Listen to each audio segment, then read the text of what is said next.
I took a boot camp that was RMF focused, but not sure what to do next. I don't live in the DC, Maryland area, but since I did RMF, should I look into doing PCI? So Paris, my next question to you is, what's your experience? Are you a help desk guy? Do you have any kind of technical experience? Have you worked in this field before? That would be my next question. And the reason why you formulate your answer, the reason why I ask you, and you said we're all listening, but I've watched all your videos. Okay, thank you. I appreciate that. While you're formulating your question, like my question to you is, what field are you in? Are you an IT person? Are you a cybersecurity person? Are you in a completely different field? That's my question to you. The reason why I ask that is because you got to start where you are. What I mean by that is, if you happen to be in the healthcare industry, like we talked about in the beginning of this, you just start there. That's the best place for you to start. Best place for you to start is there. Learning HIPAA, trying to get a lateral position, trying to get experience. If you happen to be a banker and you're trying to get into IT, trying to get into this field, start there. Learn about Sarbanes-Oxley.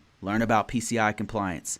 Try to get a lateral training in there. Get certifications that are relevant to your industry, because every industry has certain certifications that are more relevant to that industry. For healthcare, it's HIPAA compliance. For bankers in financial sector, they have something called the CISA, which is highly regarded. You have the C-risk, which is highly regarded. You have PCI compliance in retail. So each industry has a different level.